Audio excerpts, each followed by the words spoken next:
Bonjour à tous et bienvenue pour cette nouvelle vidéo. Après des mois d'absence, il revient et tout ça pourquoi? Pour botter les culs. Non, enfin bref, petit préambule, je ferai un aparté en fin de vidéo pour les abonnés, pour tout ce qui est l'histoire des annonces, etc. Enfin bref, vous donner des nouvelles.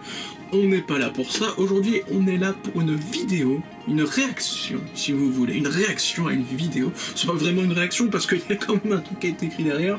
Mais bref, on va réagir plus ou moins à une vidéo que j'ai eu l'occasion de voir il y a quoi, deux semaines, un truc comme ça. Mais bon, les événements actuels ont fait que, même si je m'étais quand même retrouvé plus ou moins tout le temps chez moi, je sais pas, il n'y avait pas l'envie, il n'y avait pas, non, je ne sais pas, il n'y avait pas le moment opportun.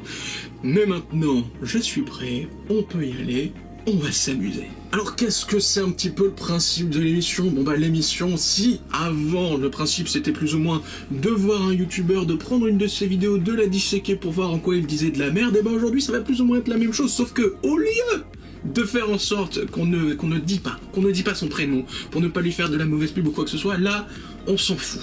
On n'en a plus rien à foutre, parce que la connerie a assez duré. J'en ai véritablement marre de ces gens qui ont une espèce, mais d'idiotie constante, tellement forte, tellement puissante, tellement omniprésente dans leur cerveau, qu'ils croient que parce que leur cerveau est gros, hein, on va dire ça comme ça, parce qu'il est gros, ça y est, ils sont devenus intelligents.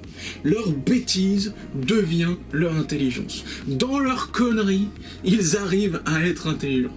Enfin, selon eux, bien entendu. J'en ai plus que marre de voir tous ces gens à force, qui n'ont de cesse, véritablement qui n'ont de cesse, de vous dire comment vous devez penser, comment vous devez agir, comment est la bonne manière de réfléchir.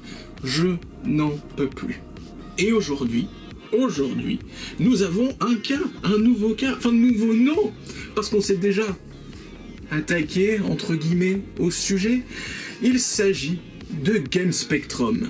Alors notre cher Game Spectrum, bon, on l'a déjà vu dans cette émission, on en a déjà parlé, on a déjà fait tout un triptyque, une vidéo en 3 parties, sur lui, sur sa vidéo, sur Squeezie, influence le jeu vidéo, que sais-je encore. Je crois que c'était ça le titre de sa vidéo, et on a démonté un petit peu son argumentaire pour voir en quoi il fait il disait que de la merde constamment. Donc je vous invite, si vous n'avez pas encore vu, même si la vidéo est un petit peu dégueulasse, à aller la voir, aller voir les 3 vidéos en question, pour voir qu'on a déjà vu que tous les travers, tous les trucs qu'il fait dans cette vidéo, c'est exactement les mêmes. Le mec n'a pas changé de manière d'argumenter ou de manière de réfléchir en autant de temps. C'est fou de voir à quel point, voilà, c'est ce que je vous disais, le cerveau, tel un Lego, mais attention, pas un Lego qu'on peut déconstruire, c'est un briquet avec de la colle forte, c'est fini, on peut plus rien en faire. Notre cher Game Spectrum, donc, du coup, nous a réitéré, nous a refait l'exploit d'un argumentaire complètement biaisé, dans un premier temps, et il nous a fait l'exploit d'un documentaire qui n'en est pas un. C'est fou ça quand même, hein. Un documentaire qui n'en est pas un. Comment est-ce qu'on peut foirer un documentaire? J'ai envie de vous poser la question. Bref, trêve de bavardage, attaquons-nous tout de suite au sujet, bien entendu, et vous allez voir qu'il y a pas mal de choses à dire. Parce que le monsieur, attention, le monsieur, oups, pardon, je ne sais pas, on ne sait plus. La personne a fait en sorte que son truc dure 2 heures. 2 heures. 2 heures. Il y en a des choses à dire. Mais bref, là n'est pas la question. Quel est le sujet de cette vidéo? Le sujet de la vidéo, du documentaire, qui n'en est pas un, de Game Spectrum, c'est qui sont les joueurs de jeux vidéo. Qui sont-ils? Voilà, c'est... Voilà. On ne sait pas, hein. Déjà la question, est-ce qu'elle vous évoque quelque chose? Non, rien du tout. Mais c'est pas grave, c'est le principe. Voilà, on n'est jamais véritablement en train d'expliquer quelque chose, on est juste dans le... Voilà. Des fantômes, des êtres, voilà, on est là. On ne sait pas. Mais on verra, on va voir qu'est-ce qu'il nous dit. Et puis, vous qui êtes habitués de ce genre de format, vous savez que j'ai en face de moi l'ordinateur pour pouvoir faire en sorte de lire la vidéo et d'y réagir, entre guillemets. J'ai quelques notes, bien entendu, avec moi, donc voilà, on va pouvoir faire la chose. Alors je ne sais pas, mais on s'en fout. Les questions de vous montrer la vidéo, etc., de toute façon, le lien sera en description. Vous pourrez la regarder autant de temps que vous voudrez, autant de fois que vous voudrez, pour être sûr. Vous pouvez l'avoir à côté en même temps, vous allez voir. Mais de toute façon, voilà. Je sais pas, on verra bien. Je m'en fous, ça c'est mes problèmes, c'est pas les vôtres. Allez, on y va. Here now to be talked to is media critic and creator of the web series Feminist Frequency, Anita Sarkeesian. Ms. Sarkeesian, thanks so much for being on here. All right. Look, let's put this on the line. Okay, let's call this what it is. You and the other feminazis in the gamer world are coming for our balls to snip them off, put them into a little felt purse, and take them away, so we have to play your non-violent games, right? No. It's a culture war. It's a subculture war. There is something going on, and what it is women being harassed and threatened and terrorized. After you first attacked male gamers for enjoying looking at big-breasted women with tiny armor that barely covers their nipples. What is wrong with that? I like what that looks like. I'm a man, baby. Newsflash. I like it. One of the problems with that is it actually reinforces this cultural myth that women are sexual objects and sexual playthings for male amusement, and we're not. These, you say, would you call them male fantasy games? Or male fantasy objectification of women games? Je me permets de mettre en pause à ce moment-là, parce que notre cher monsieur... Pardon, monsieur... Non, ça c'est... Excuse-nous, hein, c'est ma faute. Moi, je suis encore dans l'ancien temps, c'est pour ça, je n'évolue pas. Pardon, excuse-nous. Non, alors... Bref. Il commence son documentaire pour appuyer un argumentaire avec un sketch de Stephen Colbert.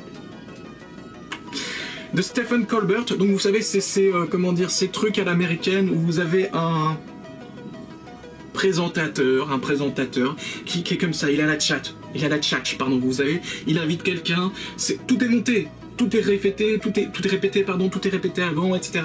Ils ont préparé leur blague, donc c'est un sketch, il n'y a rien de véritablement réel là-dedans, il n'y a que de la promotion d'artistes.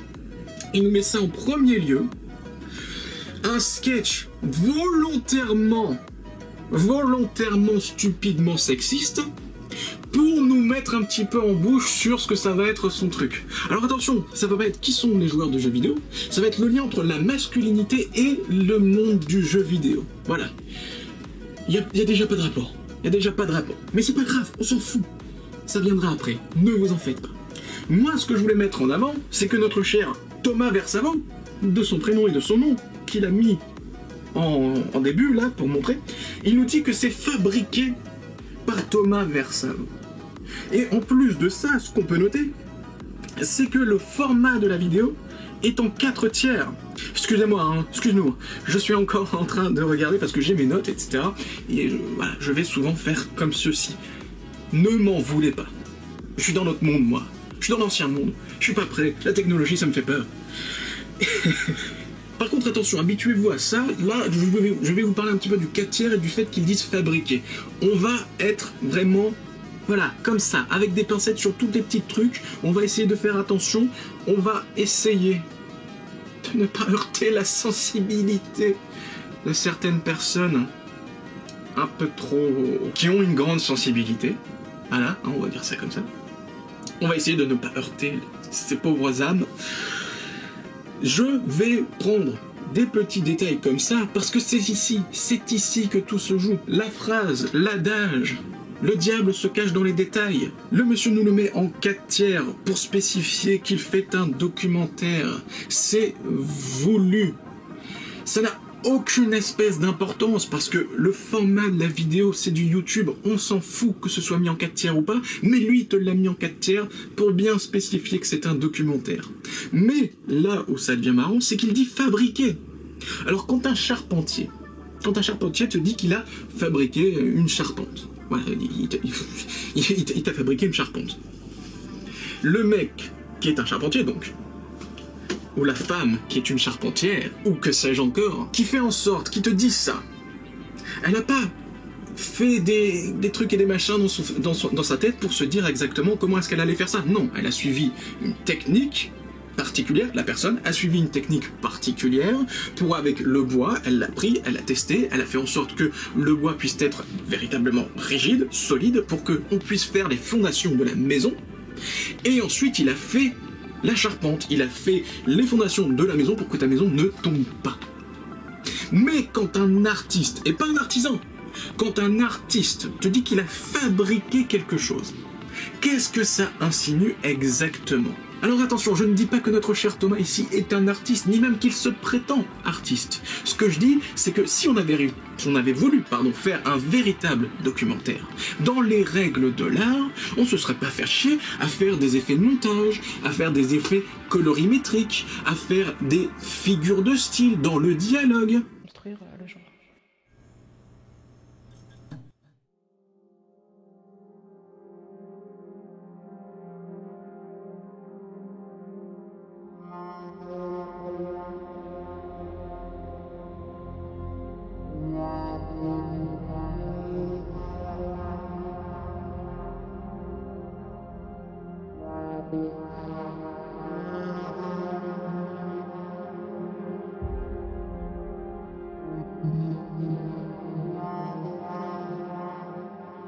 L'effet artistique, ou tout du moins l'effet semi-artistique, est voulu. Parce qu'on a mis le format en 4 tiers. Parce qu'on a mis des effets de style, des effets visuels, etc. L'effet vidéo artistique est voulu. C'est le CNC après tout. La vidéo est sponsorisée par le CNC. Il faut bien que quelque part, au bout d'un moment, on mette en avant qu'on ne fait pas juste une vidéo à la con dans sa chambre, tel n'importe quel youtubeur. Il faut le justifier au bout d'un moment. Dès lors qu'un artiste dit qu'il a fabriqué, ça insinue quelque part qu'on n'est pas trop sûr de nous. Parce qu'un artiste, ça ne fabrique pas, ça crée. Parce que dès lors que l'artiste fabrique, ça veut dire qu'il suit une méthode vraiment particulière pour faire en sorte que sa chose aille quelque part. On ne fabrique pas lorsqu'on est artiste.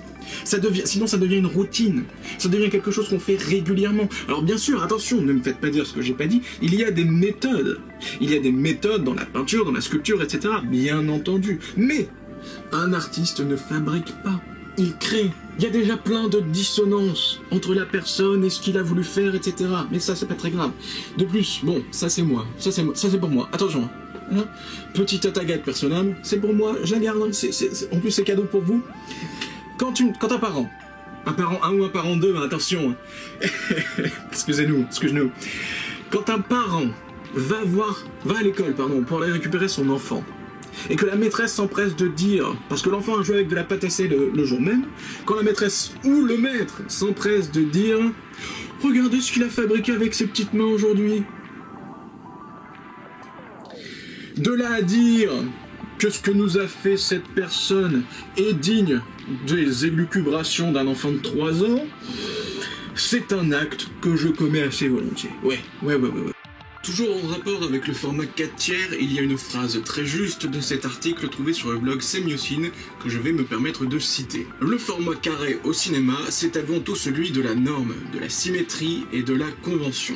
C'est la figure ultime de l'équilibre et de la régularité. Or, qui dit carré dit obligatoirement cadre, donc bordure aussi. Choisir de travailler délibérément selon cette contrainte pour l'artiste ou le publicitaire, c'est s'imposer un exercice de style, c'est jouer avec la règle, esquisser des lignes de fuite, redoubler d'ingéniosité pour s'échapper du cadre. L'usage délibéré du 4 tiers dans ce genre de vidéo sur une plateforme où l'usage particulier de format d'image n'est absolument pas important démontre l'envie réelle d'inscrire cette vidéo dans une démarche artistique. De plus, n'oublions pas de préciser que le format d'image 4 tiers est le format d'image qui a été le plus utilisé dans les débuts de cinéma et celui sur lequel se règlent facilement les projecteurs. De là à dire que l'usage du 4 tiers pour cette vidéo est une astuce pour en faciliter la diffusion dans tout type d'événements, du style baptême ou bien cours de faculté, il n'y a qu'un pas que je franchis sans sourciller. Bon allez, vas-y, lance-toi, qu'est-ce que tu es venu nous dire? En fait, cette semaine, j'ai un pote qui m'a amené dans un bar à jeux vidéo, on va dire, un bar à jeux. qui faisait une projection sur le masculinisme dans le jeu vidéo. Enfin, l'impact de la masculinité dans le jeu vidéo. Ouais. Et, C'est un film? C'est un film là-dessus? Ouais, en fait, c'est un truc qui a été fait par un YouTuber.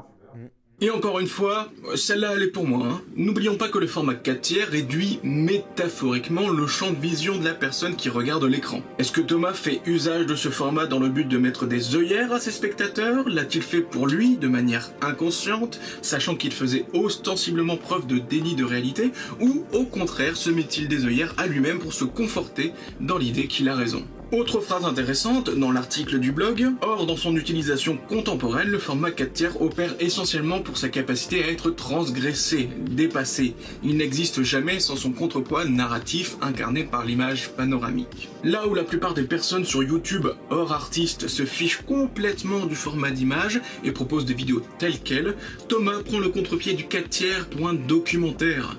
La démarche de Thomas n'est pas instructive, elle est artistique. On va faire un grand bond dans la vidéo, mais de toute façon, comme je vous l'ai dit, vous avez tout le temps de la regarder, vous avez tout le temps de regarder ce que vous voulez. Moi, j'ai mes moments spécifiques, parce que attendez, 2 heures, on va pas se faire 2 heures comme ça, vous et moi. Moi, je peux pas. Hein. En plus de ça, j'ai pas forcément la place nécessaire pour enregistrer sur 2 heures de réaction. Enfin bref, voilà, vous m'avez compris.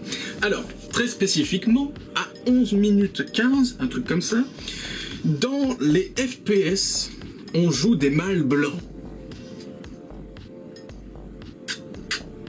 Quand on parle du héros, du protagoniste de jeu vidéo standard, effectivement, on parle de ce mec blanc, trentenaire, a l'air un peu renfermé, a l'air très concentré, que tu vois sur la jaquette de jeu vidéo. Et donc c'est ces personnages qui sont un peu toujours stoïques, hein, globalement, qui sont généralement dans des missions de protection, donc de protecteurs virils, de vengeance, beaucoup, donc énormément dans la violence, hein, on voit bien. Initiating combat mode. Go! Destination confirmed. That's what I'm talking about.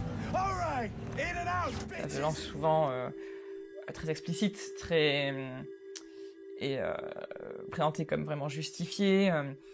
Et là, en fait, une violence qui est très liée à la virilité, à la masculinité. Donc voilà, avec des héros qui vont se venger, qui vont défendre leurs femmes, leur territoire, leur honneur.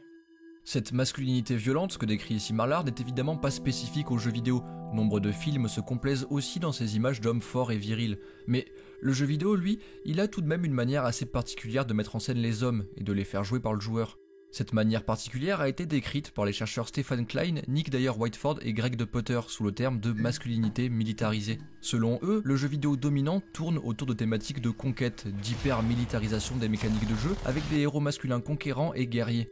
Dans une étude parue en 2011, le chercheur Michael Hitchen avait d'ailleurs noté que sur 556 FPS qu'il avait analysés, 81% des avatars étaient des hommes et que 197 de ces jeux permettaient d'incarner un homme militaire blanc. Monsieur Thomas nous dit que dans les FPS, ou dans la plupart des jeux vidéo, dans le jeu vidéo dominant, on joue des mâles blancs. On joue des mâles blancs. Ok, très bien, pas de souci. Moi, parce que il y a plein de sources, il y a plein de sources de scientifiques sociaux, je suppose. Il y a plein de sources de personnes dont les études sont très importantes pour les personnes qui font ce genre de vidéos. Il y a plein de sources dans cette vidéo vers ces personnes-là qui nous disent qu'effectivement on joue des mâles blancs dans les jeux vidéo. Eh ben écoutez-moi. Moi, je vous mets un lien. Vous pouvez avoir les liens en description, pardon. Je vous mets un lien des statistiques de genre. Ouais, on va dire ça comme ça. Les statistiques de genre de qui joue à quel genre de jeu vidéo exactement. Figurez-vous que les jeux de tactical, donc les jeux de FPS, les jeux de guerre, les jeux de etc., là où c'est, comme il le met en avant, militarisé, et les jeux de sport sont joués, accrochez-vous bien, les jeux de sport sont joués par une moyenne de 2% de femmes, tout du moins de female gamers. Ça va être très important aussi parce que vous allez voir que plus tard, il y a beaucoup de trucs aussi par rapport au lexique utilisé. On verra bien tout ça plus tard. Sauf si je peux vous l'expliquer maintenant. Non, je vous l'expliquerai plus tard. Vous allez voir, c'est très important. On va l'expliquer plus tard. 2% de femmes qui jouent aux jeux vidéo de sport et... Alors attention, accrochez-vous bien. entre 4 et 7% de femmes qui jouent aux jeux vidéo de shoot. Alors quoi? Qu'est-ce qu'on fait?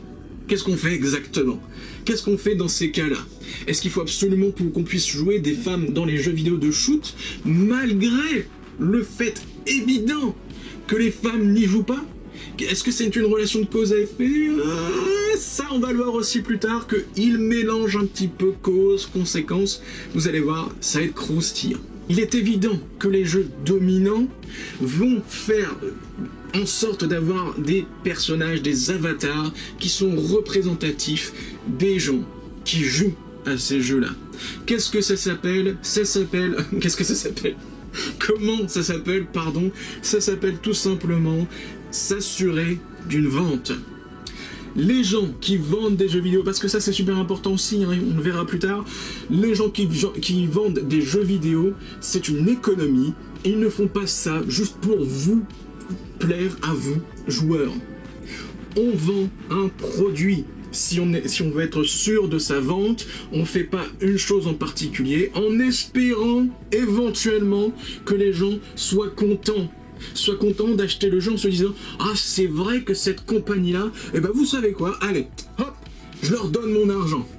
Je m'en fous que le jeu il soit bien ou pas, non, je m'en fous. » On ne peut pas, en tant qu'entreprise, dans un monde d'argent, faire en sorte que notre produit soit acheté au petit bonheur la chance. Ça n'est pas possible, ça n'est pas réalisable. Alors qu'est-ce que tu vas faire, Thomas? Qu'est-ce que tu vas faire, hein? Exactement. Tu vas aller partir en guerre contre le grand capital? C'est ça? Monsieur, je suis subventionné, tu vas aller faire la guerre contre le grand capital? C'est ça, en fait? C'est ton projet? Non mais vas-y, hein. Moi je te suivrai pas, hein. Parce que bon... Mets ta vie que tu vas pas aller très loin, mais je t'en prie, vas-y fonce, je suis sûr que tu peux y arriver. Pas du tout. Il nous dit que les jeux vidéo, à l'image de nombreux films, mettent en avant une figure masculine de testostérone. Ouais. Et en plus de ça, il nous met en avant des films d'action. Si vous ne réussissez pas à comprendre là où est le problème, c'est problématique pour vous. Et oui, mais c'est bien utile, parce que à ce tarif-là, moi je peux faire exactement la même chose. Je peux vous dire que, oh vous savez, la littérature, j'aime pas ça, c'est un trou à pornographie, parce que Marlène Schiappa a fait des livres érotiques. La musique, oh de toute façon c'est dégueulasse, c'est que des bruits infâmes, parce que Jul fait de la musique. Voilà. Ça, attention, ça c'est du sophisme. C'est pas de la rhétorique. Prendre un exemple de genre d'une catégorie pour en faire une généralité, ce n'est pas de la rhétorique, c'est du sophisme. C'est montrer volontairement ce qu'on veut montrer, pour faire en sorte que la personne croit ce qu'on est en train de dire. Ça ne marche pas comme ça. Si on prend un contre-exemple tout simple de films, même des films d'action, on peut prendre les films de Fast and Furious. Alors oui, certes, il y a beaucoup de mecs les voitures, certes, mais il y a aussi des femmes qui sont importantes dans ces films-là et qui n'en démordent pas et qui se foutent sur la gueule, bien entendu. On peut prendre même, par exemple, l'exemple de Kill Bill. Vous allez me faire croire que Kill Bill, c'est de la masculinité militarisée? Vous allez me faire croire ça? Au bout d'un moment, il en va de même pour les nombreux films de science-fiction ou toutes les séries de science-fiction, si vous avez le câble ou je ne sais quel autre genre de connerie qui puisse vous donner accès à un nombre de chaînes. Il existe la chaîne Sci-Fi. Vous regardez la chaîne Sci-Fi, mais il y a tellement de femmes qui sont militarisées, qui sont badass, si je puis dire. Ça aussi, c'est de la masculinité militarisée? C'est ça? C'est ça ce que vous êtes en train de me faire croire? Non, il fait exprès d'oublier tous les autres genres, ou tout du moins, de ne pas montrer tous les autres genres pour souligner son propos à lui. Pour nous faire en sorte qu'on va montrer des jeux vidéo où on joue des hommes, donc God of War, Uncharted, d'ailleurs que des AAA, hein, ça c'est très important aussi. Que des AAA où on joue des hommes, qui font de la bagarre, qui font des choses, etc. pour souligner qu'on joue pas assez de filles, ou de femmes, ou que sais-je encore, ou tout ce que vous voulez, je m'en fous. Même dans les Disney, malgré mon aversion, plus ou moins, mon aversion pour les films récents de Disney, on a des femmes fortes. C'est fait exprès. Alors il vous dit nombre de films en vous mettant exprès des films tels que John Wick, où c'est de la bagarre tout le temps, avec Keanu Reeves, qui est ultra... Il le fait exprès. D'ailleurs, j'aimerais préciser un truc à propos de cette masculinité militarisée. Soyez heureux. Soyez heureux que les hommes d'aujourd'hui se foutent sur la gueule dans les jeux vidéo. Soyez heureux que les hommes d'aujourd'hui soient complètement amorphes et lobotomisés par les drogues douces, le salariat, par les jeux vidéo, par la pornographie. Soyez heureux qu'ils soient dans cet état-là. Parce que m'est avis que si on n'avait pas toutes ces choses qui sont faites exprès pour nous canaliser, m'est avis qu'il y aurait beaucoup plus de problèmes que ça dans le monde. Véritablement. Car oui, je le pense sincèrement, toutes ces choses enferment les hommes et les invitent à rester dociles. Il n'est pas question de se dire que les hommes sont des bêtes en cage, il est question de servilité moderne et à quel point les produits culturels et pas la culture font aujourd'hui encore plus qu'hier office de catharsis pour les hommes. Aristote, dans son essai La Poétique, écrit au chapitre 4 « Le fait d'imiter est inhérent à la nature humaine dès l'enfance et ce qui fait différer l'homme d'avec les autres animaux, c'est qu'il en est le plus enclin à l'imitation.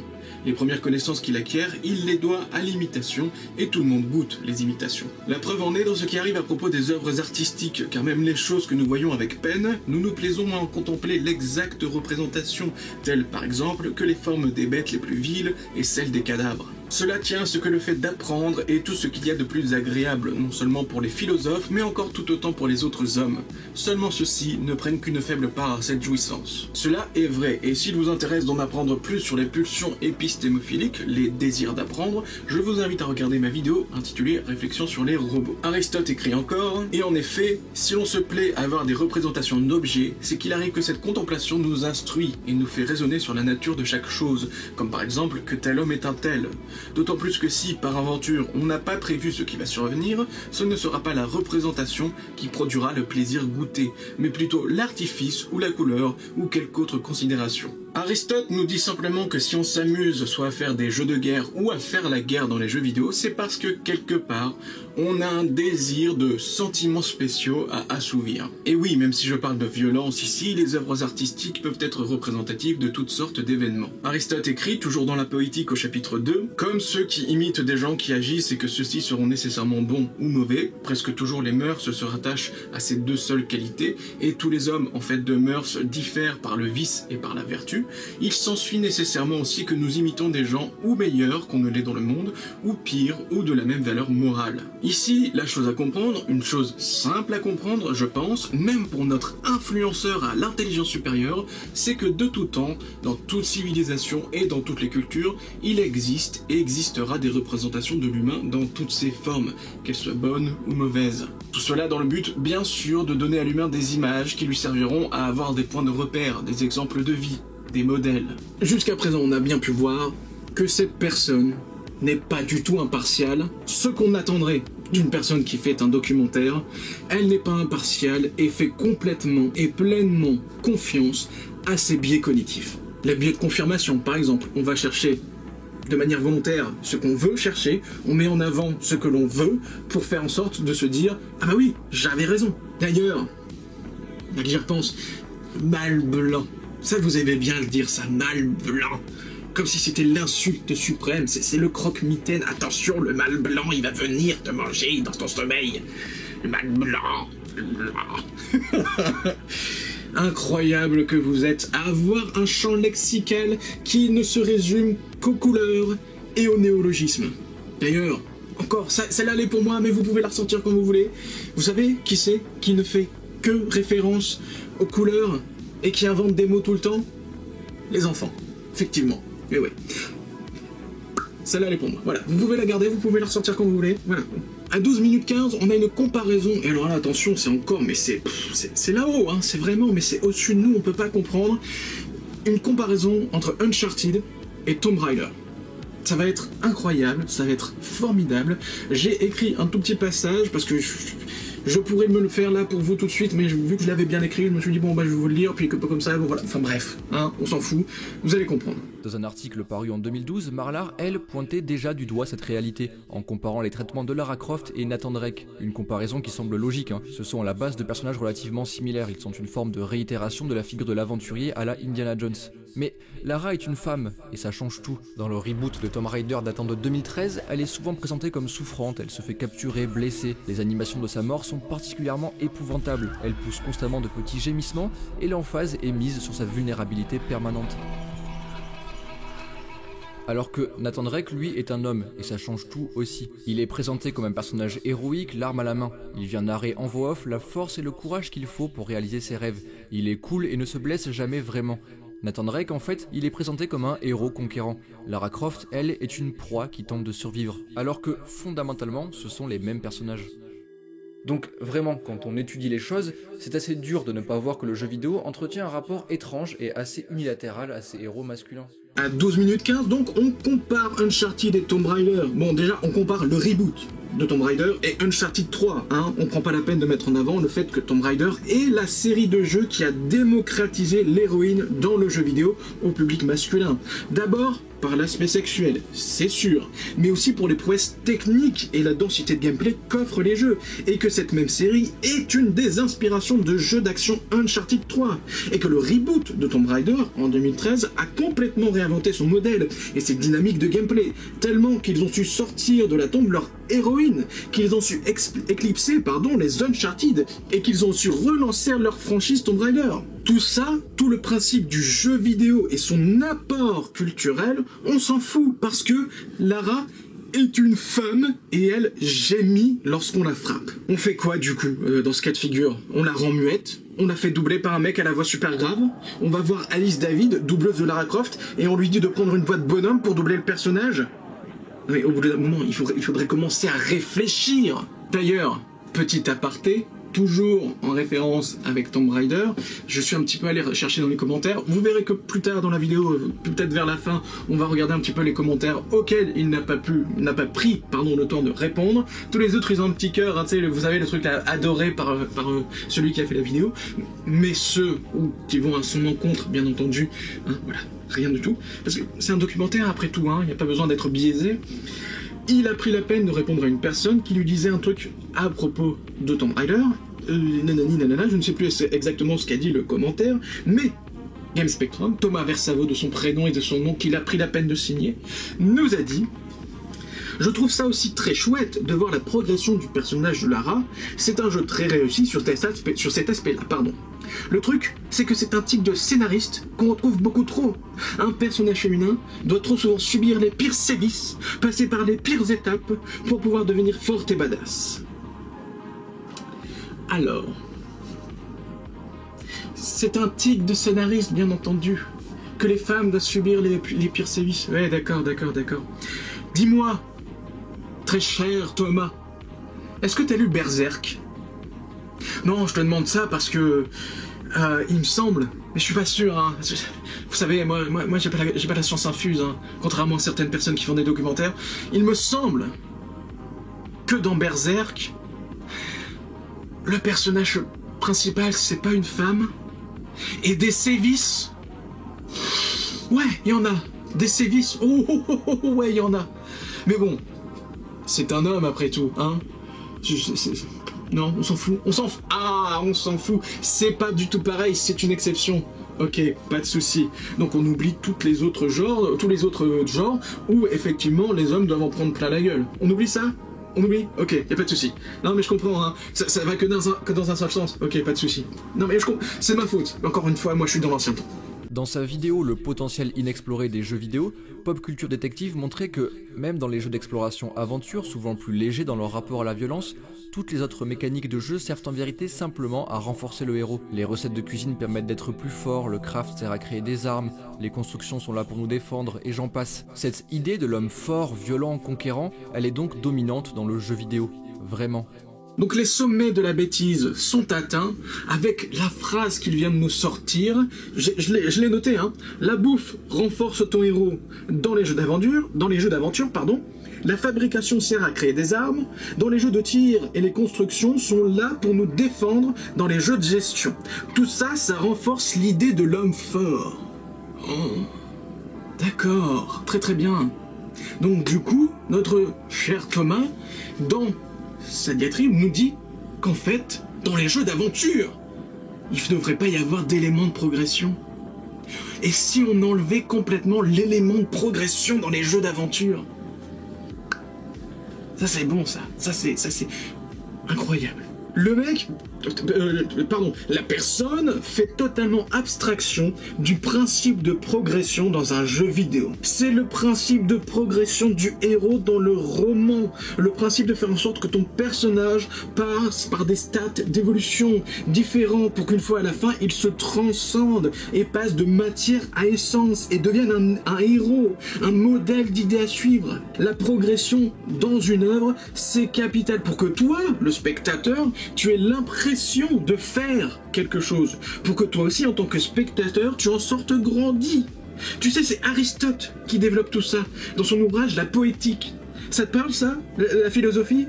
Ouais, non, je me doutais bien aussi, c'est quelque chose, c'est compliqué. Mais c'est pas grave, mais oui. Ah oui, non mais non, c'est faux. Ah bah oui, non mais je suis con. Aristote, c'était un mâle blanc de plus de 40 ans. Ah là là, vaut mieux pas l'écouter, hein. Après, Aristote, il avait rien contre les amours homosexuels. Donc, est-ce qu'il a le droit à la carte LGBT?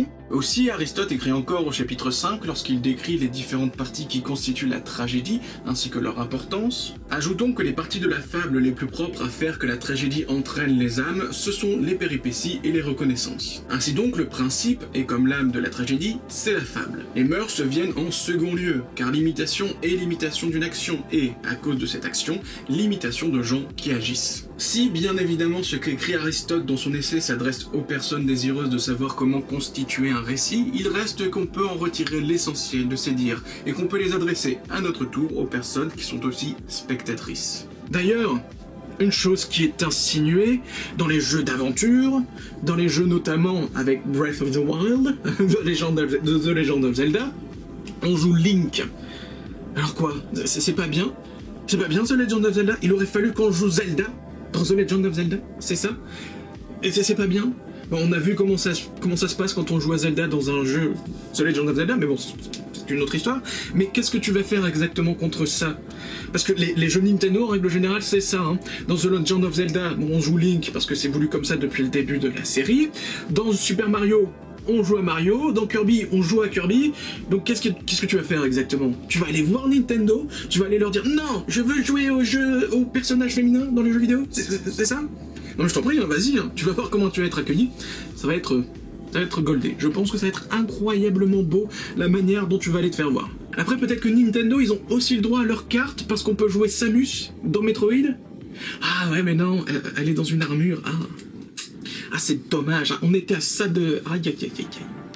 Un petit peu plus tard donc, dans la vidéo, on nous apprend le contexte de création des jeux vidéo et son essor. Comment est-ce que son essor de développement dans quel contexte pardon, on a connu un développement intensif du jeu vidéo. Parmi les facteurs qui peuvent expliquer l'émergence de masculinité militarisée dans les jeux vidéo, il y a déjà le contexte de naissance de cette industrie. Il faut voir que ce n'était pas un contexte qui était complètement neutre. Les jeux vidéo sont nés en partie dans des laboratoires de recherche, notamment au MIT, dans un contexte de guerre froide, de course à l'armement, où les instituts de recherche technologique étaient subventionnés par des fonds de recherche qui provenaient en gros du ministère de la Défense. Les jeux vidéo, au départ, ont été développés aussi sur des machines qui à la base étaient des machines qui avaient été développées pour faire de la reconnaissance radar. C'était des machines comme ce qu'on appelle le PDP-1, etc., qui étaient des machines vraiment orientées vers un certain type d'usage, le calcul balistique, le repérage radar. Et donc, de fait, ce hardware-là favorisait aussi des types de jeux où on pouvait pas afficher par exemple énormément de texte, et on voit très bien par exemple ce qui est considéré comme étant un des tout premiers jeux qui est Space War. Quand on compare les images de Space War avec des images de reconnaissance radar de l'époque, voire même dans la posture des opérateurs, on est dans quelque chose de très similaire. D'ailleurs, l'armée a très vite eu des intérêts par rapport au développement des premiers jeux vidéo. Par exemple, le jeu Battlezone d'Atari a très vite été réapproprié par l'armée pour avoir, disons, une version un peu spécifique pour entraîner les soldats sur des simulateurs de tanks. Donc on voit très vite que l'industrie du jeu vidéo va avoir un intérêt dans le cadre du développement technologique et notamment de la simulation pour l'armée, pour le ministère de la Défense. Et en même temps, ça va aussi encourager le développement de certains contenus par rapport au développement de jeux vidéo, quoi. Donc le principe, ça a été que le jeu vidéo, qui est plus ou moins au départ de la simulation, a été beaucoup utilisé militairement pour faire en sorte que les gens qui ne sont pas, enfin plutôt que de lancer directement des aviateurs dans leurs avions et risquer qu'ils meurent tout simplement de manière répétée, et qui fassent beaucoup trop de dégâts, de manière monétaire, voilà, c'est le mot que je cherchais. On va faire en sorte, qu'ils entrent dans des simulations, qu'ils testent les éléments qui sont normalement dans un cockpit d'avion, mais c'est pas vrai, c'est une simulation. On les fait s'habituer à toutes les manœuvres, etc., etc. Donc c'est dans ce contexte militaire que le jeu vidéo a connu un essor de développement. Est-ce qu'on va réellement s'étonner de ça ? Est-ce que c'est vraiment un argument pour dire que nanani nanana? Alors oui, effectivement, à cause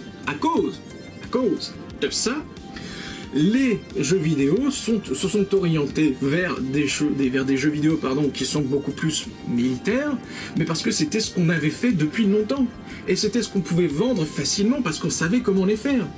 Mais est-ce qu'on va réellement s'étonner de ça? Est-ce qu'on va réellement s'étonner que la technologie a été utilisée premièrement dans le contexte militaire? Non mais, véritablement, je pose la question, vous vous étonnez de ça? Les ordinateurs que vous utilisez tous les jours, la télé, la radio, l'internet, les appareils photo, tout ce que vous avez entre vos mains qui est du ressort de la technologie a été utilisé primairement et a connu un essor incroyable de développement dans le cadre de l'armement. C'est ce qui a toujours été fait, Si vous vous étonnez de ça, vous êtes abruti. Je peux pas dire ça autrement, sans être véritablement méchant, vous êtes abruti si vous vous étonnez de ça. Et tu sais pourquoi, mon cher Thomas? Parce que l'homme se fout sur la gueule, c'est comme ça. Vous et votre idéologie, vous ne percevez plus l'humain que comme une essence pure. Attention, là on est encore dans la philosophie, hein. On fait même de la métaphysique, j'espère que ça va pas trop perdre, ça va être compliqué, hein. Attention, faut s'accrocher. C'est d'ailleurs étonnant parce que vous vous pensez super intelligent, mais tout votre prisme de définition de l'être ne passe que par la sexualité. Oui, comme des adolescents. Pour vous donc, l'humain n'est plus qu'une idée. Vous dénaturez l'être humain. Sauf que, info de dernière minute, l'être humain, jusqu'à preuve du contraire, c'est un mammifère. C'est un hominidé de l'ordre des primates. Que vous le vouliez ou non, que l'être humain soit doté d'une conscience supérieure ou non, il reste qu'il sera toujours doté d'un instinct animal. Se foutre sur la gueule, c'est animal, c'est la survie. Vous êtes des êtres finis, vous avez démarré votre vie lors de votre conception, vous avez éveillé votre conscience grâce à l'évolution de l'homme en tant qu'espèce et grâce à l'éducation, et lorsque vous serez mort, tout cela sera fini. Sauf spiritualité, d'ailleurs je doute fort que votre idéologie soit dotée d'une quelconque spiritualité religieuse, sauf ceci, vous ne serez jamais rien d'important. Lorsque vous serez mort, tout ce que vous aurez représenté sera terminé. Votre combat, ça aura été de savoir ce que vous pouvez vous foutre dans ou non. Le seul moyen pour vous d'être immortel, c'est dans le monde des idées, qui sera transmis de génération en génération. Vous voulez vraiment devenir immortel pour ce genre d'idées? Vraiment, je pose la question. Alors, on pourra se poser la question de l'homme est-il conscient par essence? Mais là, on touche trop de philosophie pour lui. Là, Kant, Bergson, Descartes, Freud, Rousseau, tout ça, ça le dépasse, hein. Parce que oui, il y a de la conscience dans la morale, il y a de la conscience dans la psychanalyse, mais on va éviter de l'aborder avec tout ça maintenant. Il apprend encore les couleurs, et il s'est arrêté à blanc. Faut pas le brusquer, le pauvre. Sur le fait de dénaturer l'humain, j'invite à lire Comprendre la nature de Steven Pinker. Je mettrai également en lien une vidéo TED Talks, je sais pas exactement la nature du nom de cette émission, mais enfin bref, c'est les trucs TED, vous en avez déjà entendu parler, vous en avez déjà vu passer sur vos lignes YouTube. On y voit donc Steven Pinker qui nous parle de son ouvrage Comprendre la nature humaine et comment cet ouvrage a été mal compris, il a même eu des menaces, etc. Enfin bref, le lien est en description, je vous invite à la regarder, en plus elle est sous-titrée, donc c'est parfait.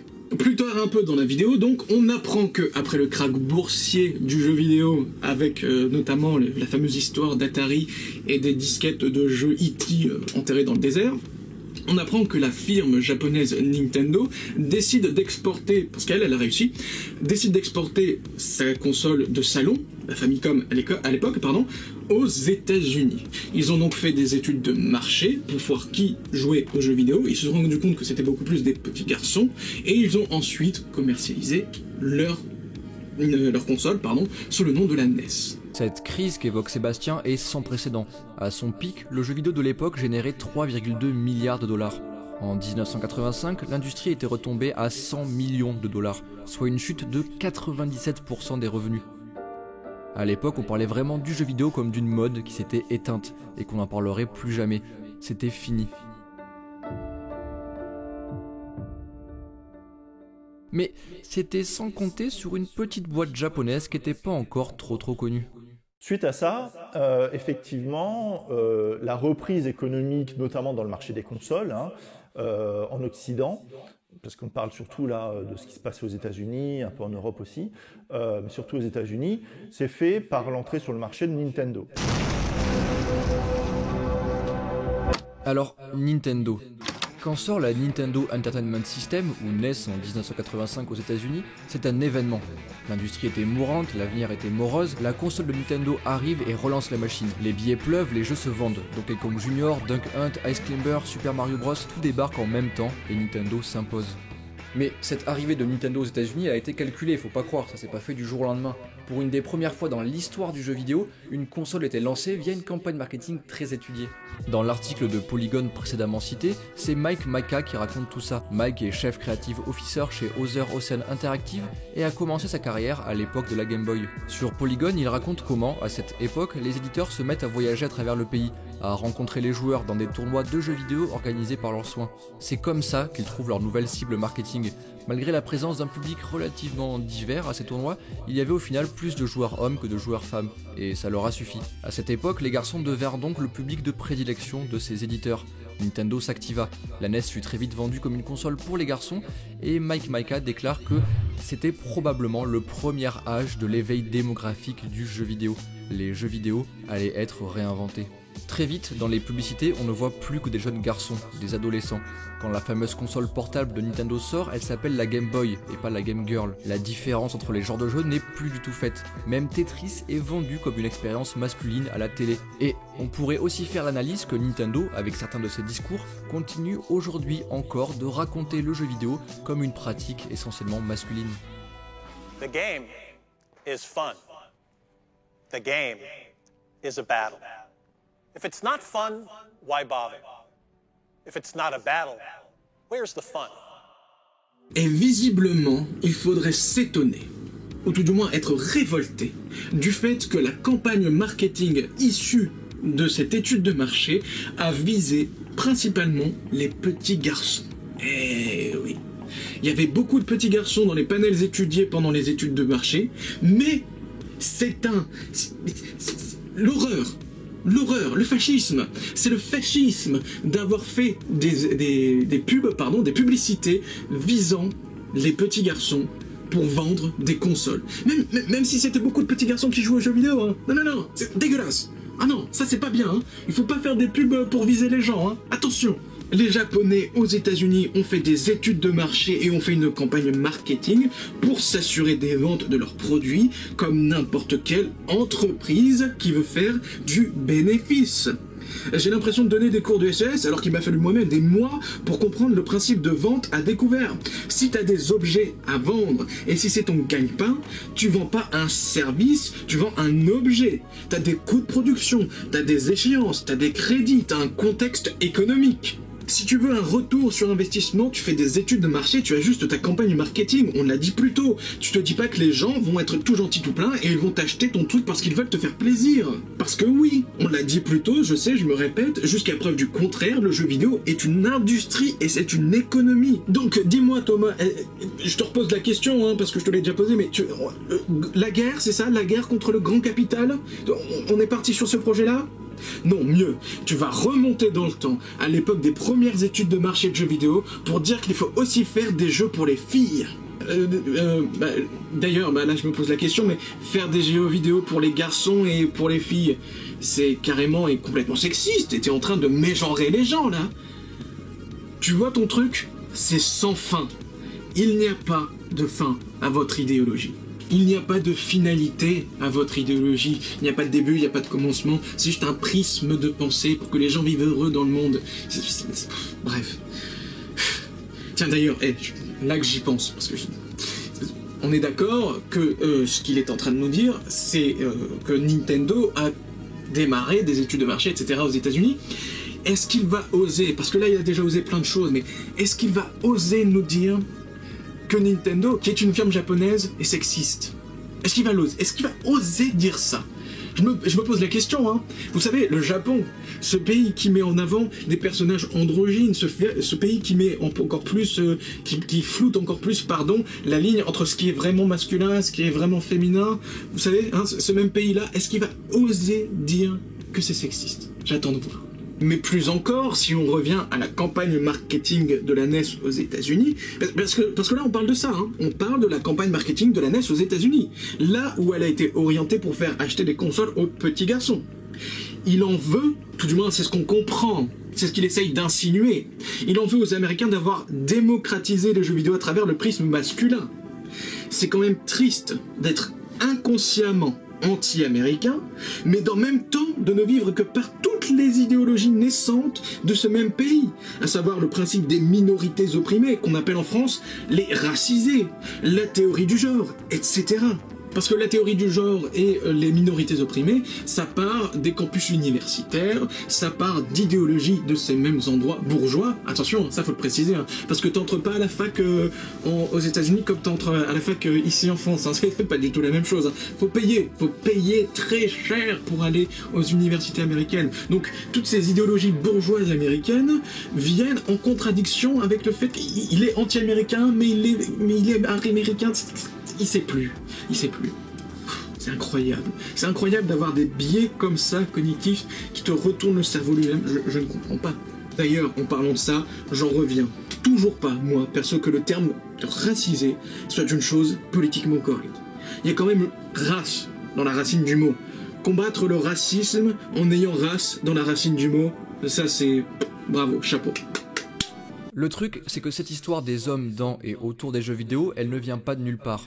S'il y avait plus de mecs que de meufs au tournoi de 1985, c'était pas dû au hasard. Tout ça s'inscrit plus globalement dans une idée très précise construite par la société de ce que doit être un homme aujourd'hui.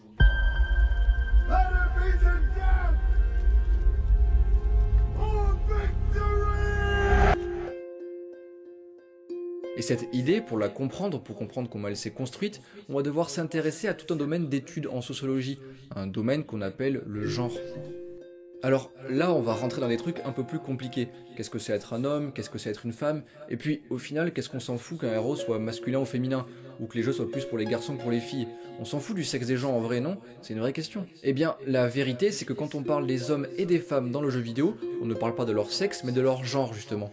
Et le genre est aujourd'hui un concept très étudié dans le domaine des sciences sociales. Pour mieux comprendre ce que c'est et comment ça se met en place, je suis allé à la rencontre de Marion Coville. Et c'est à 25 minutes que j'arrête. C'est à ce moment-là que vous venez de voir que moi j'arrête. C'est au chapitre 2, être un homme, que je dis stop. C'est au mot études sociologiques et genre que moi je ne veux plus m'infliger ça. Parce qu'on va vous parler, on veut vous mettre en avant qu'on va vous parler des joueurs dans le jeu vidéo, mais en fait non, on va vous parler de genre et d'identité sexuelle. Ça parle de quoi ce navet? C'est l'histoire de deux filles à la recherche d'identité sexuelle. Identité sexuelle? Ça veut strictement rien dire, alors faut qu'on m'explique. Non mais à couper, ça va encore tourner autour du trou de balle cette histoire. Identité sexuelle. Parce que j'ai vu en survolant, vous savez, avec la souris sur la timeline, sur la ligne en bas rouge de YouTube, qu'il y a un tableau avec écrit genre assigné, identité de genre, expression de genre. Voilà. Ce n'est pas une vidéo sur les joueurs de jeux vidéo, non. C'est purement et simplement un cours de 2 heures sur la théorie du genre et sur qu'est-ce que c'est qu'être un homme. ou tout du moins d'être masculin, parce que ça aussi, c'est très important. La sémantique, c'est ce qu'on avait déjà vu, le sens des mots, on l'avait déjà vu dans une autre vidéo avec, je sais plus si c'était lui, je crois que c'était lui, je sais plus, ou c'était peut-être avec In the Panda, je sais plus trop exactement. Bref, il reste que voilà, la sémantique c'est très importante, parce que ces personnes qui sont donc de cette idéologie-là, il faut pas la prononcer, Vous savez quoi? Cette idéologie-là prend, comme je l'ai dit juste avant, en partie la plupart de ces dogmes, on va dire ça comme ça, des idéologies américaines, donc à savoir the white male, le mâle blanc, bref, l'expression de genre, etc. Tout ça est traduit littéralement, mais ça ne veut absolument pas dire la même chose. Et oui. Parce que nous, ce qu'il y a de formidable avec la langue française, que nous devons chérir à tout moment, c'est que on peut dire un homme sans que ce soit quelque chose de voilà, on peut dire un homme, on peut dire l'homme, on peut dire l'humain, on peut dire mais on ne peut pas dire un mâle. On ne peut pas dire un mâle. Bien sûr que si, on peut dire qu'un homme est un mâle, bien entendu, mais ça réfère à sa, comment dire, à son nom scientifique, si je puis dire. Le principe de mâle dans la tête, le principe de mâle dans l'expression de genre, ça n'existe pas. Si ça existe aux États-Unis, pardon, dans l'idéologie qu'il ne faut pas prononcer, si ça existe là-bas, c'est parce que c'est leur sémantique, c'est leur manière de parler, c'est comment ils ont hérité de leur manière de parler et leur manière d'écrire les mots. Male, là-bas, ça veut aussi bien dire homme que mâle. Sauf que non, là, ça ne marche pas. En France, ça ne marche pas. C'est pour ça, il faut que vous réussissiez à vous détacher de ce genre d'idées. Il faut que vous réussissiez à faire cela, pardon. Parce que à partir du moment où vous nous ressortez à chaque fois qu'il y a trop de mâles blancs, ça ne marche pas.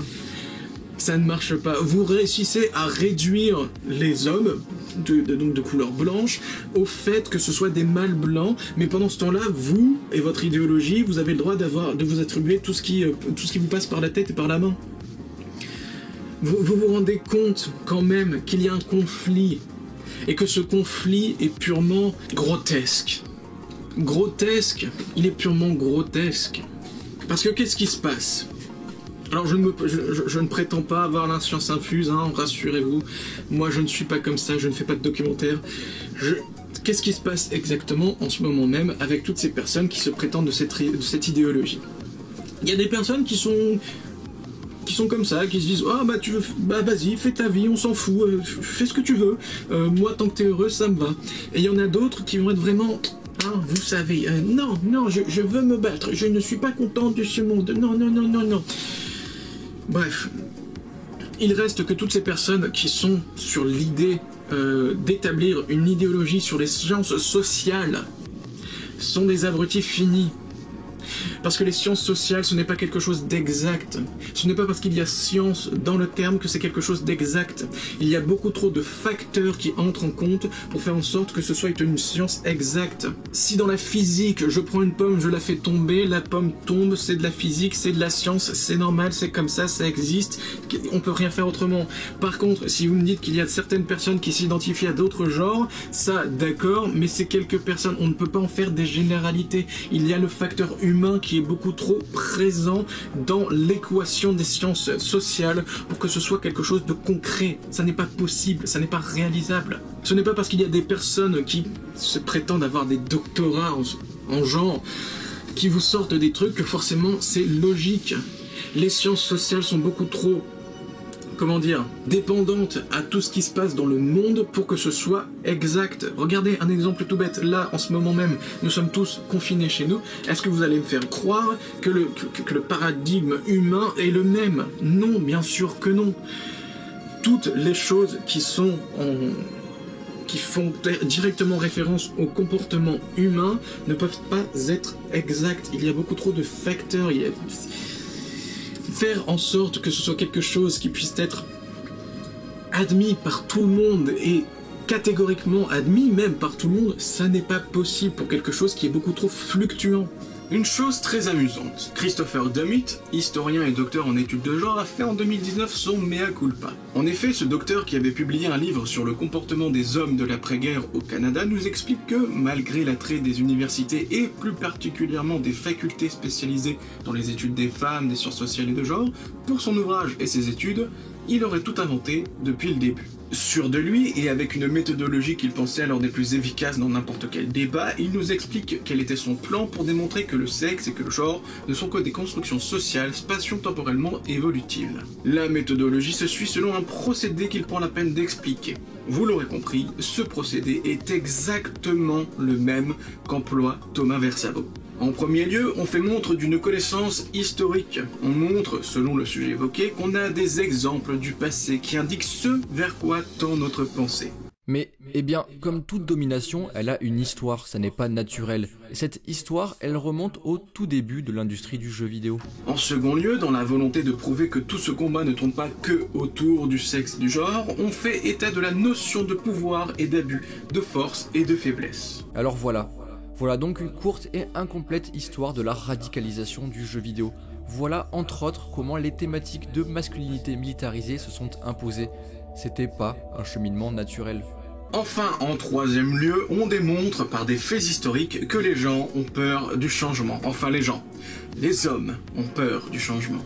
L'industrie a décidé de se réfugier dans cette cible confortable et rassurante du garçon préadolescent. Comme le raconte aujourd'hui la game designer Brenda Laurel, qui commença sa carrière chez Atari, en vérité, la non-existence d'une audience féminine était une prophétie auto-réalisatrice. Et à Christopher Dummett d'ajouter, en citant un historien du nom de Edward Hallett Cole, le travail de l'historien est un devoir, pas une vertu. Quand Thomas Versavo nous fait son travail de déchiffrage historique, on ne voit pas une représentation impartiale des faits et de la réalité, mais bel et bien un plaidoyer pour une cause dont il pense qu'il est moralement bon et vertueux de s'intéresser.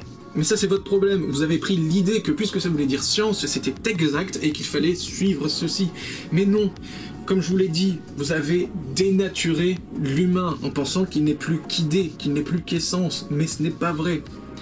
Le jour où vous êtes confiné chez vous, vous allez vous rendre compte qu'effectivement, rester au même endroit, ça commence à taper sur ses boulots, il faut manger, il faut aller faire ses besoins, il faut continuer à avoir un rythme de vie normal, si je puis dire, mais on se rend compte qu'en fait non, c'est pas aussi simple que ça. L'humain reste un mammifère, reste une chose finie. Il faut que vous réussissiez à comprendre cela. Et puis pour en revenir un petit peu aux jeux vidéo, j'ai vu, toujours en survolant, que ça parlait de Dark Souls. Dark Souls, c'est du ressort de la masculinité toxique maintenant, c'est ça ? Dans un jeu où, lorsque tu as créé ton personnage, tu te rends compte que ça sert à rien, parce qu'il va passer la plupart de son temps à être sous forme de carcasse, donc il n'y a aucune sexualisation. Dans ce même jeu où ton personnage fait le même bruit lorsqu'il se prend des coups, s'il est une femme ou un homme ? Ouais, mais sur la jaquette, tu vois, il y a un bonhomme qui se tient debout avec des épées comme un conquérant. C'est fatigant à la fin. Toujours en survolant, j'ai vu que ça parlait aussi de Hillary Clinton, de l'alt-right, d'extrême droite américaine. Ça parle même de Marine Le Pen. Le rapport avec le jeu vidéo dans tout ça, j'ai pas envie de regarder toute cette purge pour savoir. Plus tard, ça parle même de jeux expressifs, de queer games. J'ai appris plus tard, en regardant la radio libre de Daimon, que s'il parlait de politique, c'était parce que selon ses dires, il y a des groupuscules d'extrême droite qui se seraient formés grâce aux jeux vidéo. J'ai l'impression d'entendre un éditorialiste de France Inter ou de BFM là. Il y a des méchants pas beaux qui t'ont dit issou sur les forums, c'est ça? C'est les méchants d'extrême droite dans les forums. Ils ont été méchants, ils ont dit que tes vidéos elles étaient nulles. Hein, c'est ça? Ça t'a fait du mal? Tu veux en parler? Je sais pas, parce que visiblement t'as vraiment envie de beaucoup parler de toi, hein, du fait que tu te mettes du vernis à ongles sur les doigts. Est-ce que t'as besoin de parler?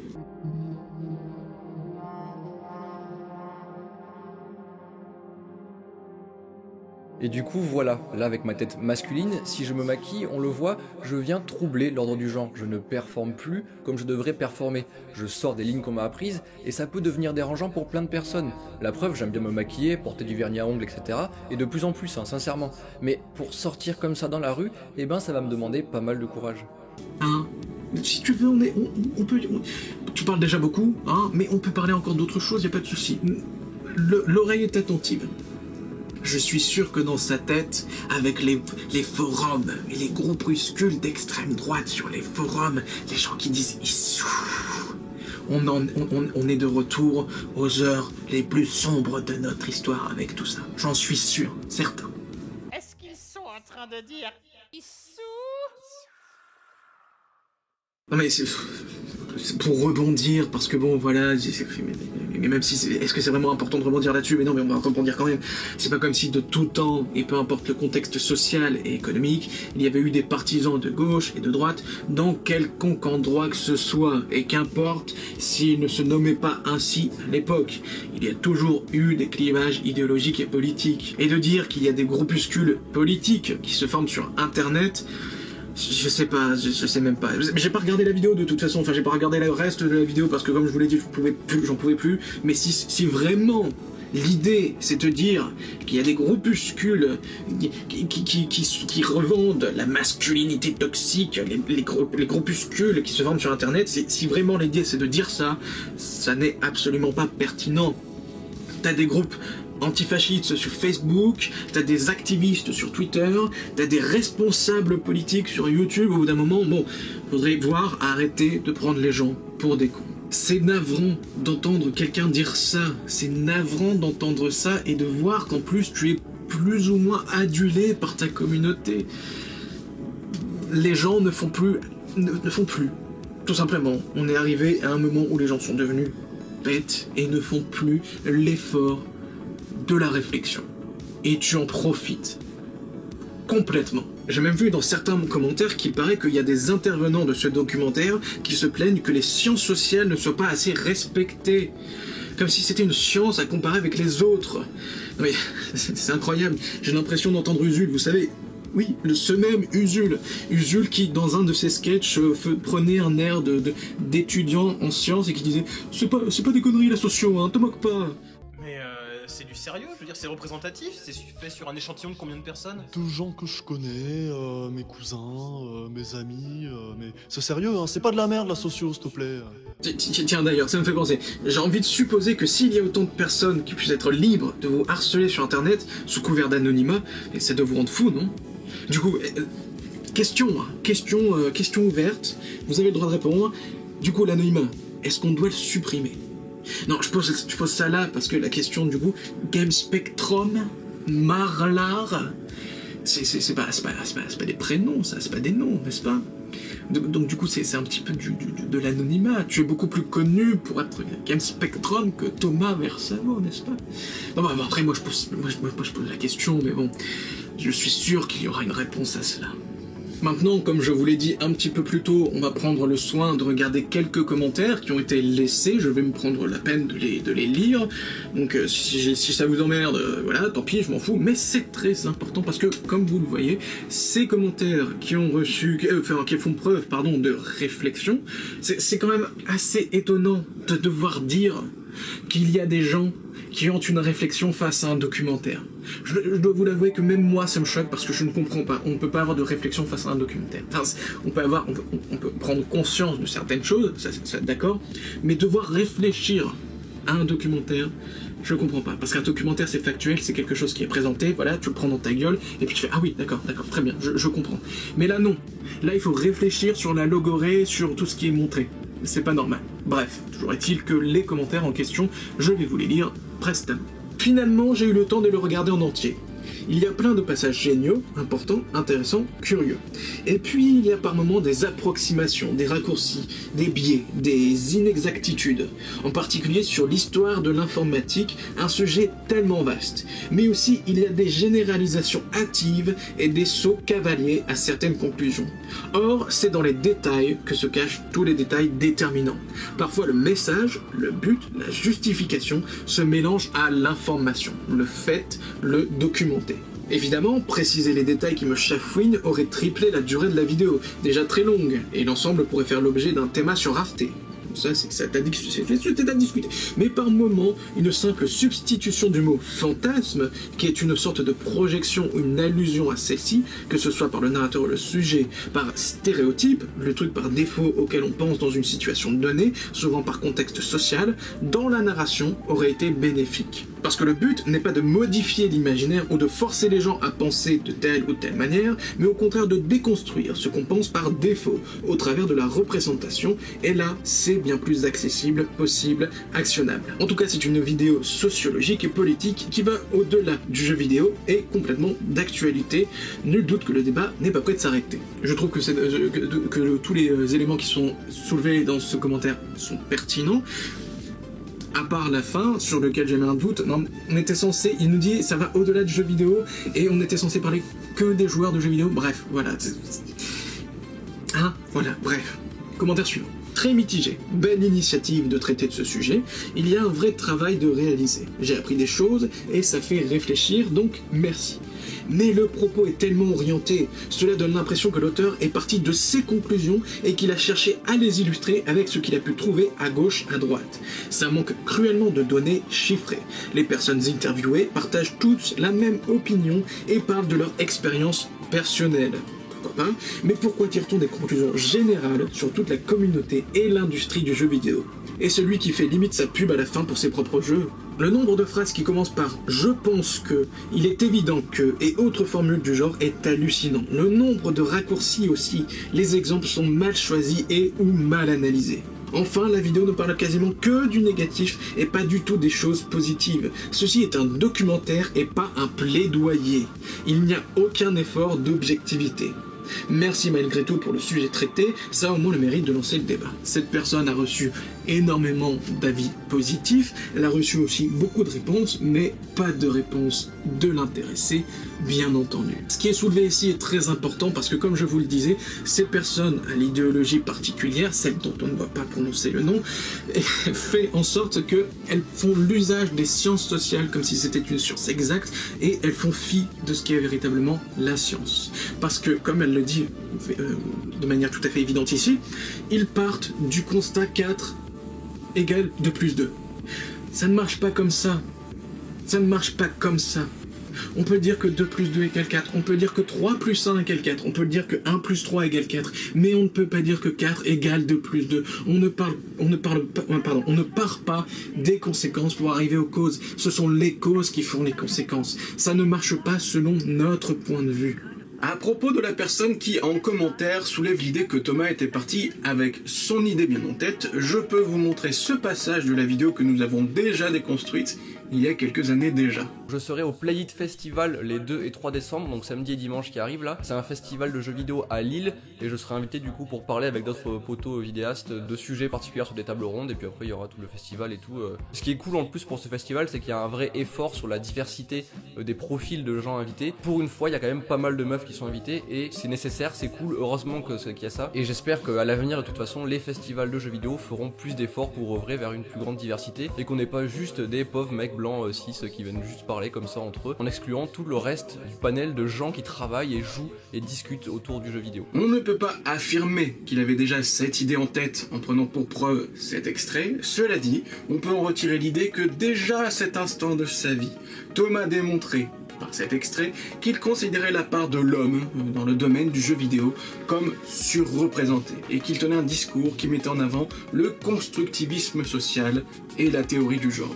C'est un peu dommage cette vidéo car on sent vraiment que tu as essayé de développer ton propos à fond en faisant un truc hyper documenté avec des intervenants et tout, mais que tu avais finalement déjà ta réponse avant de commencer à faire tout ça et que tu l'as trop gardé en ligne de mire. Alors tu ne te rends peut-être pas compte du coup, mais c'est incroyable le nombre de raccourcis énormes quand c'est pas juste du pur cliché que tu fais dans ta vidéo et du nombre de conclusions hyper hâtives auxquelles tu aboutis. C'est dommage car du coup ça te fait passer par beaucoup d'infos totalement sorties de leur contexte et parfois même du hors-sujet.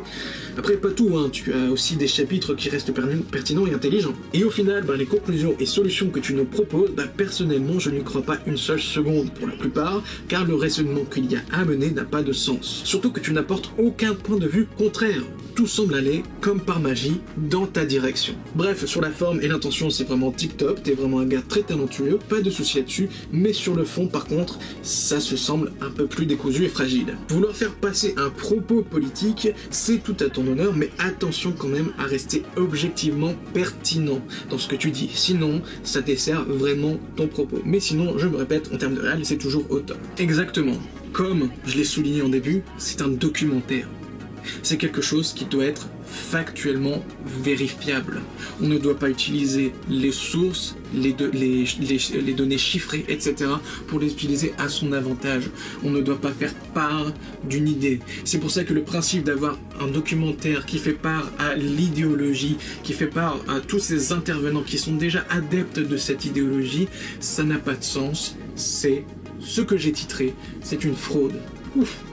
Commentaire suivant un peu long. Je ne suis pas réellement d'accord sur beaucoup de points de cette vidéo, et bien que la plupart des messages passés m'ont réellement paru utiles, même les plus extrémistes, comme l'anticapitalisme, qui me semble approprié. J'ai beaucoup de mal avec l'idée que la sociologie doit être mise au niveau des sciences factuelles. Leur considération, bien que nous pouvons tomber dans de nombreux biais cognitifs, ne doit pas être comparable à celui des sciences brutes, comme appelé dans la vidéo. Autre sujet qui m'a réellement crispé au moment de la vidéo, où on propose des solutions comme embaucher plus de minorités, c'est de la discrimination positive. Et on ne dit jamais, on dit tout le bien qu'elle peut faire, mais on ne mentionne pas les personnes qui se retrouveront licenciées pour cause de quotas. Ça, c'est une autre part du débat qui est à mettre en considération, le fait de devoir embaucher des personnes pour ce qu'elles sont, et non pas pour ce qu'elles ont, à savoir des compétences. Je savais pas qu'effectivement c'était ce qui était proposé dans la vidéo, mais rendez-vous compte d'une chose, cette personne nous dit qu'effectivement, dans un truc comme l'art, il faudrait, enfin dans l'art, comme un truc considéré comme artistique, il faudrait absolument qu'il y ait des représentations, parce que sinon ça va pas, ça va à l'encontre de la sensibilité de certaines personnes. On va faire fi du fait qu'une personne puisse avoir des compétences dans le jeu vidéo, donc dans des compétences technologiques, des compétences en codage, etc. pour employer quelqu'un qui peut-être n'a aucune compétence, mais vu qu'elle sera racisée, vu qu'elle sera une femme, etc., ce sera mieux. On part dans des dérives. C'est des dérives, c'est tout simplement des dérives. Aussi, on fait mention dans la vidéo de comment agir à notre échelle, et j'ai trouvé ça réellement hypocrite.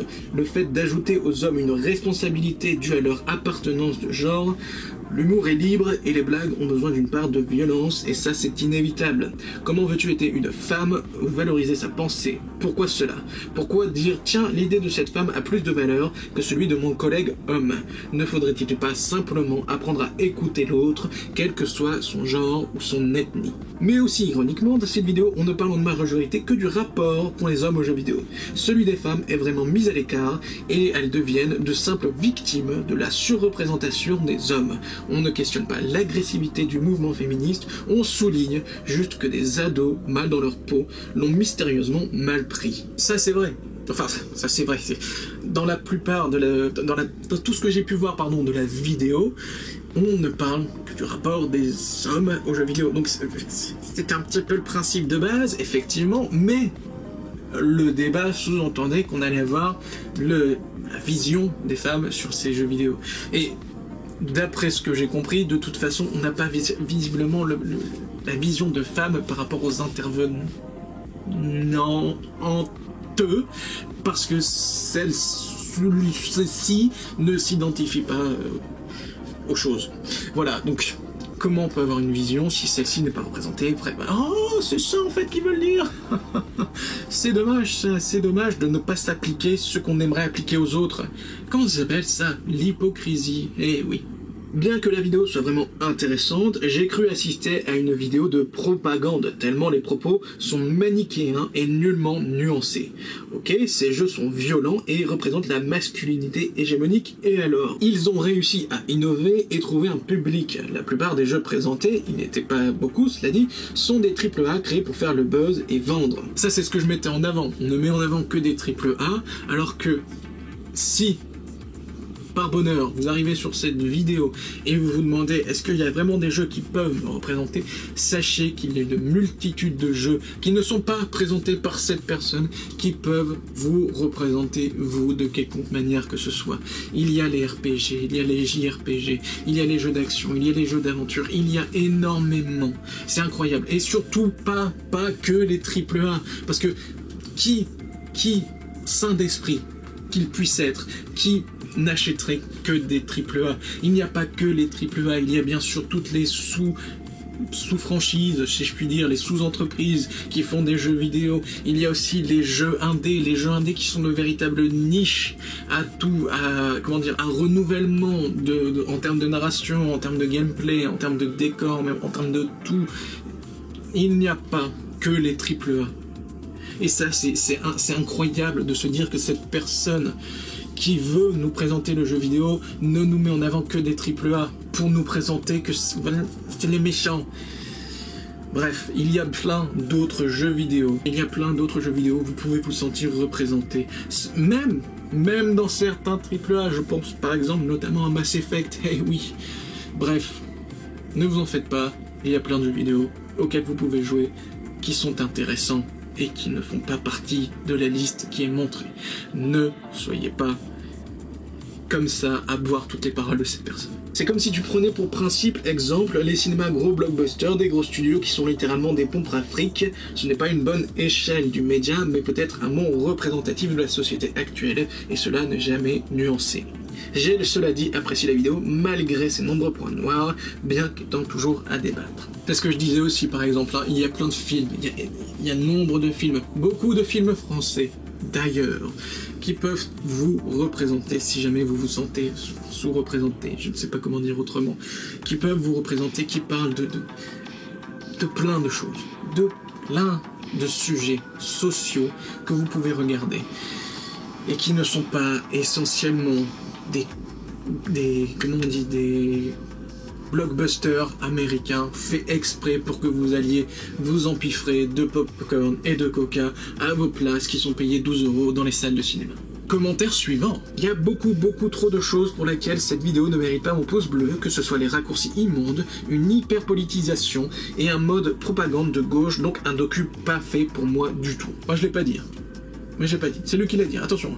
Moi je l'ai pas dit, c'est lui. Pourtant il est très bon, juste que le bordel, c'est entre le mauvais journalisme sur certains points, de l'ignorance ou même de l'irrespect. Il paraît, quand on joue vraiment au jeu, quand on aime le média et qu'on s'intéresse aux questions de gameplay et autres, la guerre se ressent beaucoup plus en FPS. Le sujet de la guerre, en étant pro ou contre, parce que oui, les deux existent, l'immersion est déjà intéressante pour choisir le gameplay FPS. Et surtout que guerre est très souvent liée à arme à feu, l'origine de cette vision de gameplay. Ça aussi, on l'avait dit un petit peu précédemment, on oublie tout simplement le principe de jeux vidéo, d'interaction, du fait d'avoir des avancées, le fait de devoir avoir un prisme, comment dire, de genre, oui voilà, un genre spécifique aux jeux vidéo pour pouvoir développer le jeu vidéo en lui-même, pour pouvoir parler de thématiques, de notions, etc.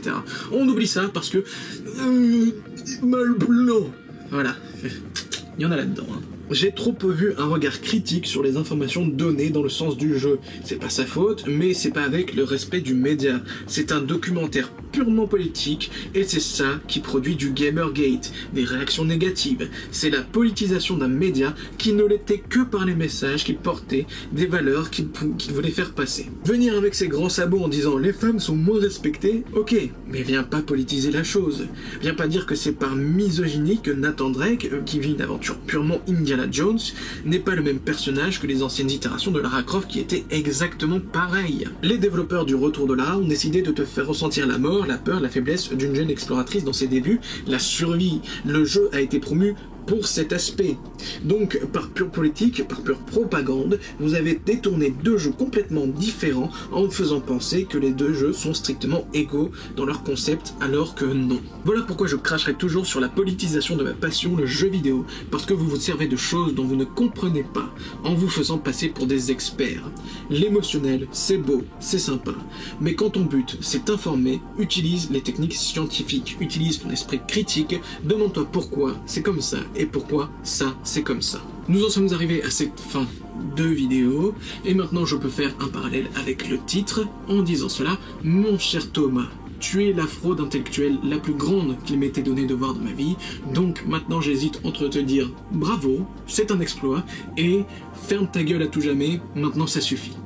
Nous en sommes arrivés aux quelques petites choses que je voulais dire aux quelques abonnés. Bon, écoutez, alors je sais, j'ai pas été très présent et je reviens après plusieurs mois, tout ça pour faire une vidéo comme ça, on n'a pas besoin de ça, surtout qu'on est en confinement, il faut appeler à l'unité nationale, bref, j'en ai rien à foutre. Désolé, voilà, il y a eu une espèce de chamboulement dans la force, j'ai fait cette série de critiques de vidéos de films et j'ai vraiment apprécié la faire. Cela dit, les retours étaient mitigés cochon d'Inde, les abonnés n'étaient pas forcément présents, il y avait des gens qui regardaient, etc. Et puis il y a des choses qui me dépassent. La vidéo, comment dire, sur Point de Fuite, la vidéo où il y a des gens qui sont nus, et ben c'est la vidéo qui l'a plus vue. Je ne comprends pas. Il y a des choses comme ça, je ne comprends pas. J'avoue que ça m'a fait un petit peu plus chier parce que par exemple, mais c'est logique, après tout c'est logique, hein, je ne suis pas dupe, c'est logique, vous avez donc la vidéo Point de Fuite qui fait plus de 2000 vues et vous avez la vidéo d'Harmonium, un film japonais super intéressant que je vous recommande de voir, mais de tout mon cœur, qui n'a fait à peine une dizaine de vues, bref. Donc voilà. Il y a eu un petit déclin d'envie de faire des vidéos. Et puis il y a eu aussi par la suite cette vidéo où je vous fais part des erreurs que j'ai faites sur YouTube, parce qu'il y a eu un petit bilan. Alors, qu'en est-il du futur de cette chaîne? J'en sais rien, je sais pas. Là, comme vous pouvez le voir, j'ai vu la vidéo de Game Spectrum avec Thomas Versavo, et je me suis dit, pourquoi pas essayer de faire un petit truc comme à l'ancienne. Ça me plaît, ça me fait marrer, ça va pas être comme ça, c'est juste, voilà, j'avais envie. Je pense que voilà, vous pouvez partir maintenant sur cette idée-là, si j'ai envie de faire un truc, je le fais, sinon je le fais pas, mais voilà, c'est tout. J'ai fait mon bilan avec YouTube, et je pense qu'on en restera là. Je vous dis merci. D'ailleurs, je dis bonjour aux nouveaux abonnés, ceux qui seront restés jusqu'ici, c'est incroyable. Bonjour les nouveaux abonnés, vous avez été beaucoup, je ne sais pas pourquoi, je ne sais absolument pas pourquoi. Je vous remercie, j'espère que ça vous plaira, j'espère que si vous avez été là juste pour les vidéos de critiques sur les films, ça va vous paraître bizarre ce que je vous balance là dans la tronche, mais hey, c'est le principe. Bonjour, merci, restez, donnez-moi vos avis dans les commentaires, etc. Merci à tous les anciens d'être restés, merci d'être toujours là. Désolé de ne pas parler plus de choses. D'ailleurs, petit aparté, il n'y a plus de Twitter, il n'y a plus de Facebook non plus, parce que ça m'a saoulé. Les réseaux sociaux, ça m'a saoulé. Je ne suis pas... c'est une des choses que j'ai faites avec mon bilan. Je ne suis pas une personne que vous pourrez trouver comme... comment dire, tous les tutti quanti de youtubeurs qui vous font des trucs et comme ça, qui arrivent à être... Non, moi je sais pas faire ça. J'ai essayé, je sais pas faire. Ça m'emmerde complètement. Donc je ne le fais plus. Voilà, Twitter supprimé, Facebook supprimé. N'essayez pas de me rechercher, de rechercher la chaîne, les pages dédiées à la chaîne YouTube. Vous ne pouvez plus rien faire maintenant que de vous abonner à la chaîne et c'est tout. D'ailleurs, si vous voulez vous abonner à un truc où il y a plus de contenu, vous pouvez vous abonner à ma chaîne secondaire où il y a du gaming. Alors c'est des trucs que j'ai fait il y a plusieurs années, c'est pas du tout pertinent ni intéressant, mais moi je m'amuse, donc pourquoi pas. Dans tous les cas, je vous dis merci, j'espère que celle-ci vous aura plu, j'espère que ça aura été un minimum intéressant.